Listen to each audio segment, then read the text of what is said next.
Today we're starting section 5.2. We're going to look at multiplication and division of integers.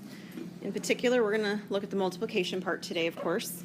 And we're going to look at some of the same models that we saw with addition and subtraction and how they can be applied to multiplication and division, but in particular today multiplication. So hang on. So the first model that we're actually going to take a look at is called the chip model. We've seen it before. We've used it with our addition and subtraction for integers. So we're going to use it today with multiplication.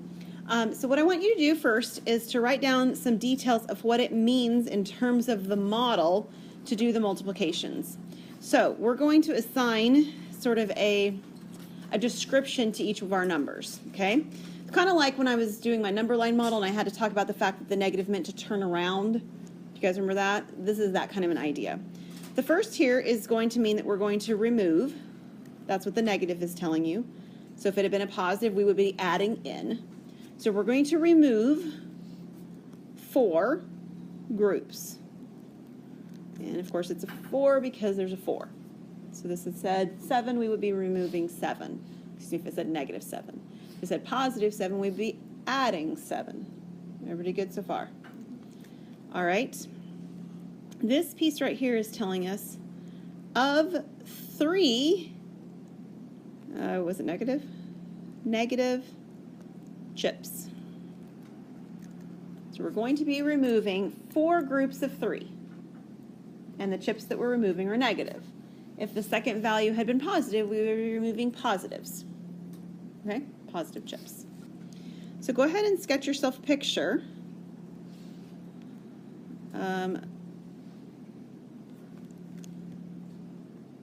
Like we did before, like this. Now, we start with nothing in the picture. The count inside my circle is 0. And I need to remove something when there's nothing there. Now, we kind of did this once before. Do you remember when I had to remove things that weren't in my circle with subtraction? Do you remember what I did by any chance, Sam? You added in a positive and a negative. I did. Does everybody remember that?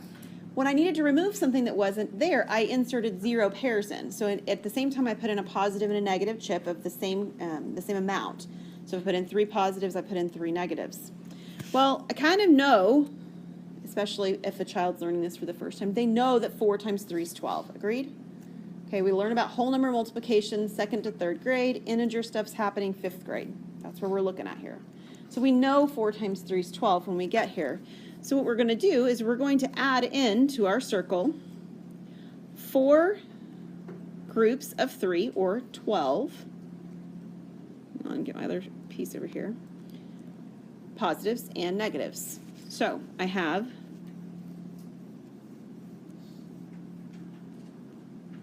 that's my 6 negatives. 12 negatives, but 6 in a row. And there's my 12. 6 in a row, 6 in each row positives. How much is still inside this circle? 0. There's nothing in this circle because they have equal weight, positives and negatives. However, I now have enough in this circle to remove what I need to remove. What do I need to remove? 4 groups of 3 negatives. So here's one group of 3 negatives that I'm going to remove. Group number 2 of 3 negatives. Group number 3 of 3 negatives, and group number 4 of 3 negatives. So what am I left with? I'm left with 12 positives. Wow, some of those chips are like fat. But there's 12 of them. A little heavy touch on there, some of them. This would be the number 12. The issue in this situation when we're working with these is really not so much that it's a 12. The kids can get that. The issue is usually knowing whether it's 12 positive or 12 negative, right? When do I actually have positive resulting? When do I have negative resulting? So this would be one way to show why I end up with a positive. Now, Kayla mentioned during our homework questions things about efficiency. There's no way this is efficient. Agreed? Definitely not. But if a child's having difficulty remembering when we have positives, when we have negatives as a result, this would be something they could fall back on to help them remember what the rule or the pattern is. Okay? Same thing for the charged fields model. We would just be doing it with pluses and minuses. So if you'll remember, I need to remove 4 groups of 3 negatives. That was my goal. So I have inserted at one at a time, groups of 0 pairs. And I would need to have 12 of them.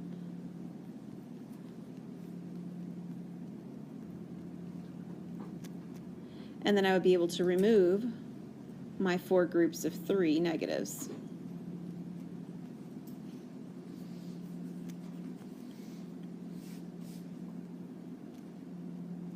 So the net result in the end, of course, is that I end up with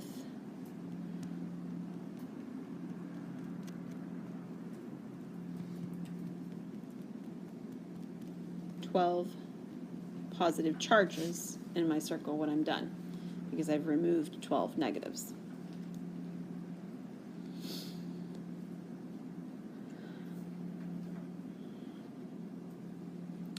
All right, I'm going to show you the number line model with the disclaimer that I don't like it very much. Okay?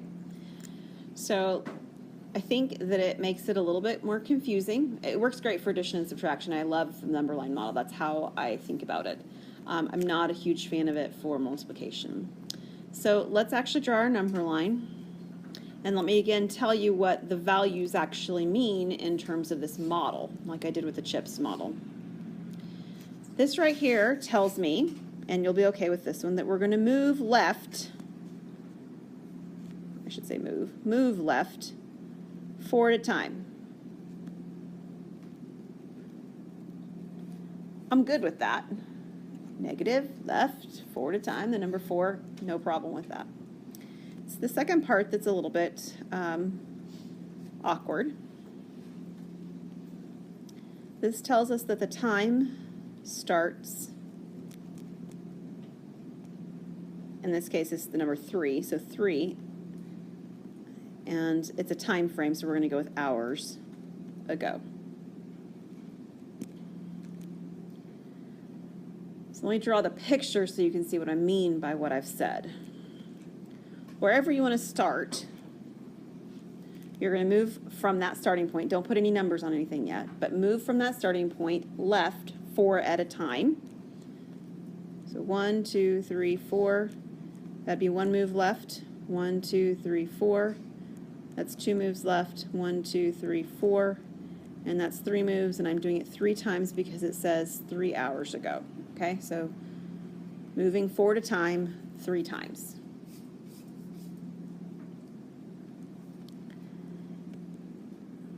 I always, in this approach, end at 0. And then this value, the where did I start, is the answer to my question.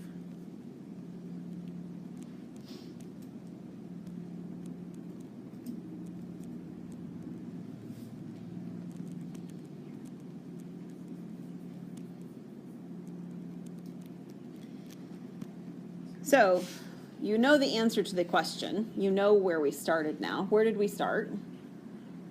If we end at 0, we started at 12. Like I said, I don't like this model very much. However, your book shows a really good application of this thinking of the model. It's one of the group work problems. Let me just kind of give you a preview of what it says. It talks about enrollment information at, I think it's a university. It talks about the fact that the enrollment is decreasing 50 students every year. Okay? And it decreases 50 students every year for, let's just say, 4 years. So we can do the math pretty easily. How many students would that be that it decreased? 200, right? So the question it actually asks you is, how many more students were there 4 years ago than there are now? 200, right? The question is, what was it at the beginning? It was 200 more than it is now. And that's a really good visual for what this is doing. I just don't like the particular visual itself with a number line kind of description. But it is one of the 3 models that your book presents. Kayla. This may be like a simple question, but Sure. you know where the arrow, like the first 4 of the arrow stops? Yeah. Do you start from that one when you count 4 again? Yeah, but remember you're counting spaces, not hash marks. Okay, So like for instance, when I count from here to here, this is 1 okay. because it's 1 space that I've moved. Okay. Yeah. People like to count hash marks a lot of times. So if you think about counting hash marks, you can, you just don't count the hash mark you're on when you start. That's another way to think about it. Okay. Yeah. Okay.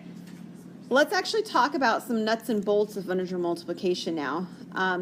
So a few facts. If you have 2 negative numbers, then you multiply them. That's this first fact. So you multiply these 2 negative numbers. This is the same as multiplying the absolute value of each one of them because they're both negative. That will give you a positive value. And then if the signs don't match, so if either A is positive and B is negative, or B is positive and A is negative, either way, then when we multiply them, we get the opposite of the multiplication of their absolute values. Oh, man. That's actually supposed to be written below, where there's actually space. Go figure, right? Here we go. Nice. Okay, so both numbers are positive, both numbers are negative. The answer is positive. If we have 1 of each, we get a negative. Some properties of integer multiplication. Y'all have seen these properties before. So, let's check it out. What in the world, some of you are still struggling with this one, closure, I know. I don't like this one very much. What does it mean if I have closure for integers? I do. What would it mean if I had closure for multiplication of integers?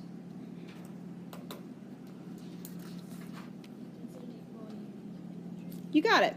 So then if I multiply 2 of them, because it tells me A, B, and C are integers here, right? Then this is going to be a unique integer. Right? You don't multiply integers and expect to get a fraction. There's no integers multiplied and you get decimals. That doesn't happen. Does it happen with division? You bet. But not with multiplication, right? Multiply integers, you get integers. All right, what does commutative look like with multiplication?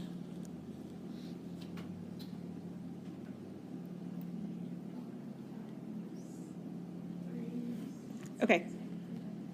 -4 times, give me your numbers. 3. Okay.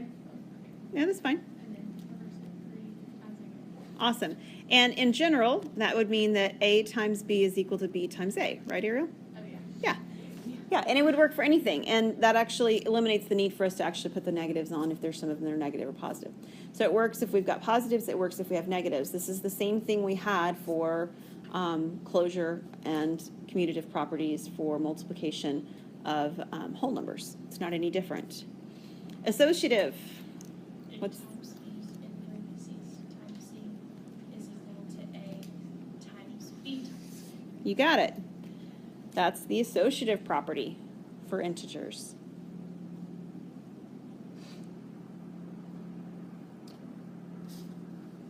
This is what allowed us, when we were working with whole numbers, to be able to multiply values in different orders, right? Compatible numbers, things that gives us a, 10s or 20s or something like that is a lot easier to work with later down the road with multiplying by something else than if I got a 12 or a 22, right? We had that property. Okay, a few more of them. You guys just got back, most of you, tests that talked about identity properties. The identity for multiplication is what number?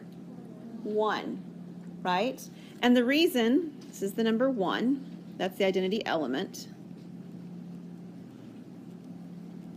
And the reason is because when I multiply the number 1 by any number on either side, what happens? You get the same number.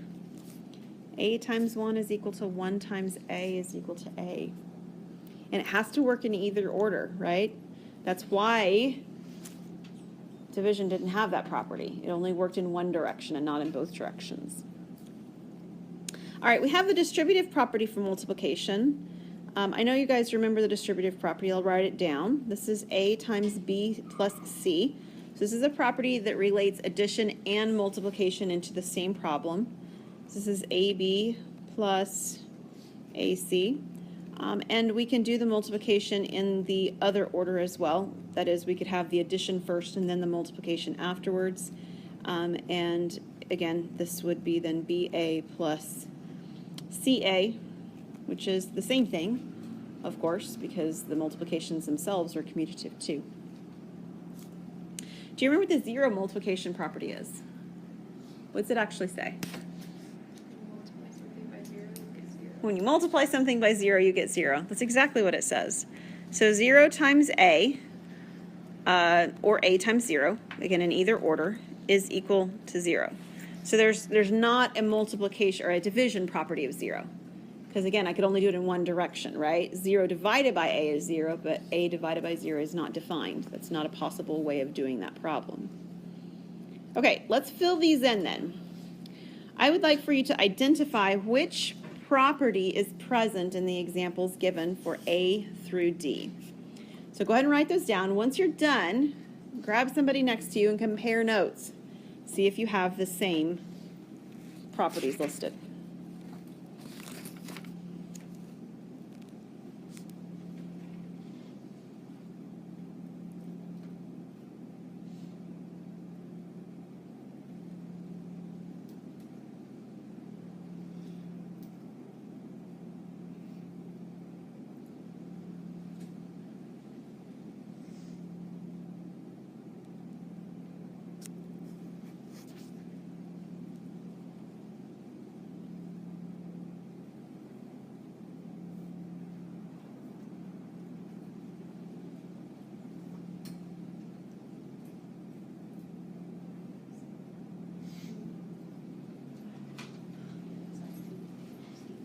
Okay, chat with a neighbor. Most of you are done writing and looking around at people.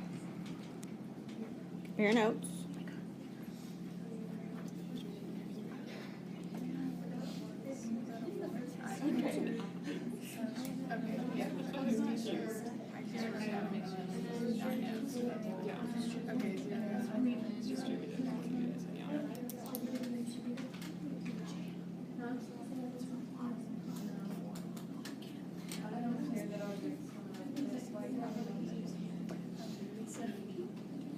Okay, did we agree with our neighbors for the most part?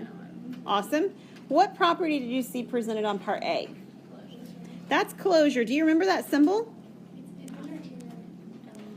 Is an element of. Good. This is element. That symbol, yeah, there's two symbols, sorry. And the I is what your book uses for integer. Do you remember, just out of curiosity from 2 class periods ago, what I told you is usually used for integers? Z. Yeah, good, good. How about the second property? Yep, that's the 0 property. How about C? Distributive. And D? Commutative. Do you guys know how to spell commutative yet? Oh, good. I'm so glad to hear it. It's commutative. All right, we're going to actually stop there today. We've got just a few minutes left. I know we could probably finish. We wouldn't have time for group work and anything anyway. So we're going to stop right here, and we will finish next time.